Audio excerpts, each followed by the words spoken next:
ओम साविद्या या विमुक्तये। महाराज लक्ष्मीश्वर सिंह मेमोरियल महाविद्यालय का हिंदी विभाग उपस्थित है अपनी दैनिक वर्ग तालिका के साथ। आज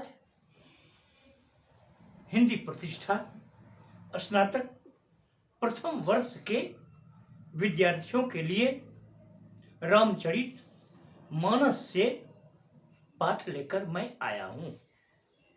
रामचरित मानस से संदर्भित बालकांड के अंतर्गत पुष्प वाटिका प्रसंग और राम विवाह तक यह आपको पढ़ना है।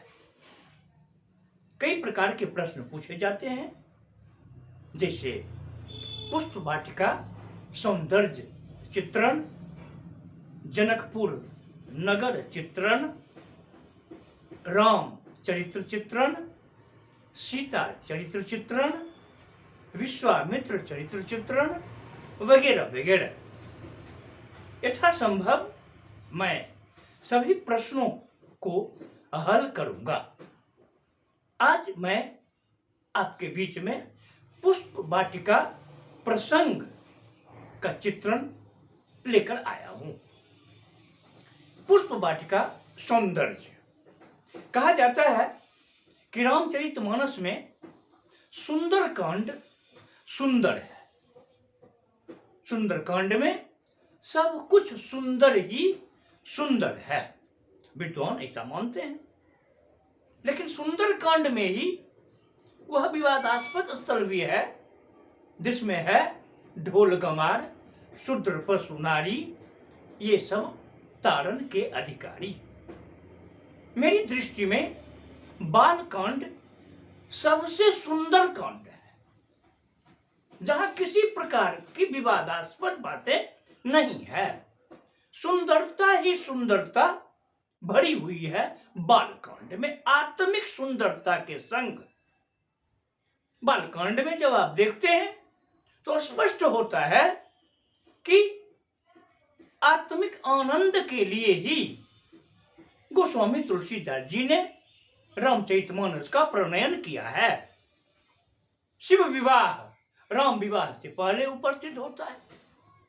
शिव विवाह में भी आप प्रकृति का अद्भुत सौंदर्य देखते हैं। शिव विवाह का प्रसंग हो या राम विवाह का प्रसंग हो, तुलसीदास जी का प्रकृति प्रेम साक्षात दृष्टिगोचर होता है। पुष्प वाटिका प्रसंग में जाने के पूर्व एक दृष्टि राम, लक्ष्मण और विश्वामित्र पर डालना उचित होता है। ये सभी एक खास उद्देश्य से आगे बढ़ते हैं। गुरु शिष्य का यह संबंध निराला संबंध है। कहने के लिए तो गुरु राक्षसियों के उत्पात से बचने के लिए राम को लेकर जा रहे हैं, लेकिन रास्ते में ही तमाम अस्त्र शस्त्रों की ही शिक्षा नहीं, अपितु अहल्या जैसी नारी का उद्धार भी इसी प्रसंग में समाहित है। यह राम के जीवन का अद्भुत प्रसंग है। अहिल्या का उद्धार होने के पश्चात ही ये सभी जनक वाटिका में, जनकपुर में प्रवेश करते हैं। जनकपुर सौंदर्य की खान। जनकपुर के महल भी सुंदर, पथ भी सुंदर, बाग भी सुंदर, खेत खलिहान भी सुंदर, सब कुछ सुंदर ही सुंदर जनकपुर में दिखाई पड़ता है। गोस्वामी तुलसीदास जी ने लिखा है,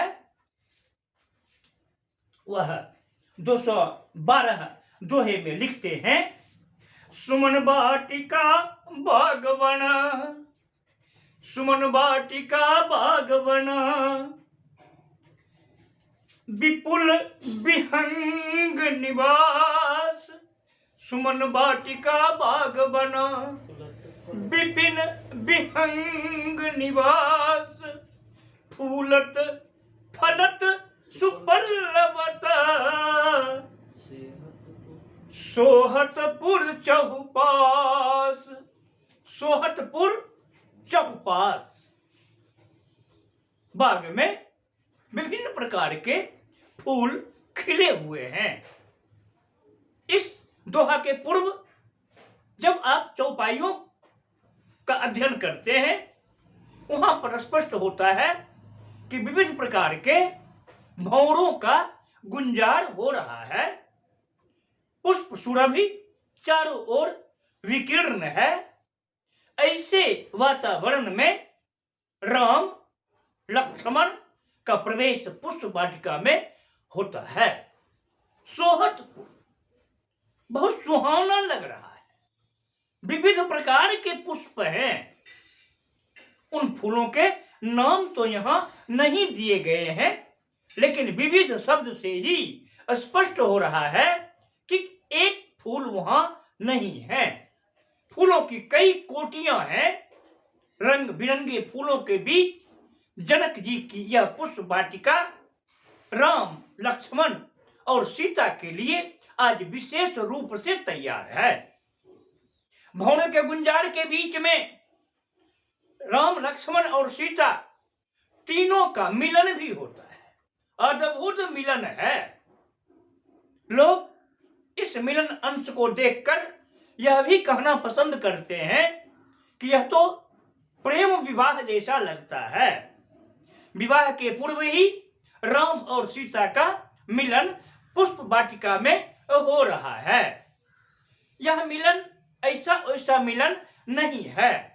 राम अपने छोटे भाई से भी कहते हैं यही जनक की सुपुत्री है।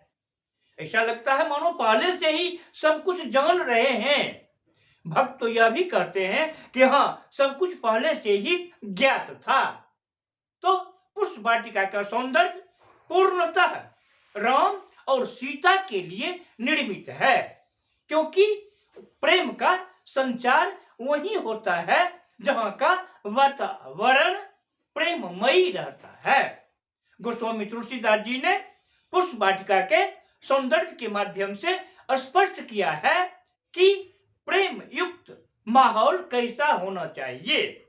विविध प्रकार के फूलों का गुंजार, विविध प्रकार के पक्षियों का कलरव गान, सुगंधित हवाओं का हल्का हल्का झोंका और इसके बीच में दोनों की आंखें जो चार हो रही हैं। गोस्वामी तुलसीदास जी ने तो सिर्फ आंखों ही आंखों का वर्णन किया है। प्रेम का यह आदान प्रदान अद्भुत है। दोनों के अधर कुछ नहीं बोलते हैं, चुपचाप। यही वास्तविक प्रेम है, यही आत्मिक प्रेम है। यही सिद्ध करने का प्रयास गोस्वामी तुलसीदास जी ने प्रकृति प्रेम के बीच में यहां पर किया है। गोस्वामी तुलसीदास जी ने स्पष्ट किया है कि राजा जनक की पुष्प वाटिका विविध फूलों से गुंजरित है, विविध फूलों से रंगीन है। तात्पर्य यह कि वहां समरसता का प्रभाव है। समरस वातावरण में ही हार्दिक प्रेम की कलियां प्रस्फुटित होती हैं।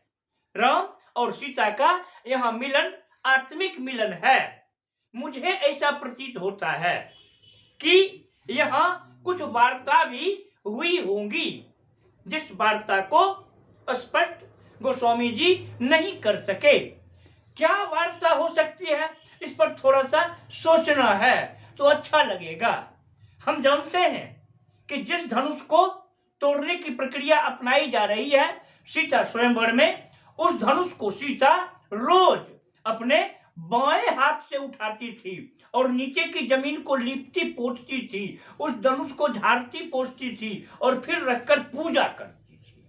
वही धनुष रावण से भी नहीं हिलता है, किसी से भी नहीं हिलता है, और राम जाते हैं, छूते ही वह विखंडित हो जाता है।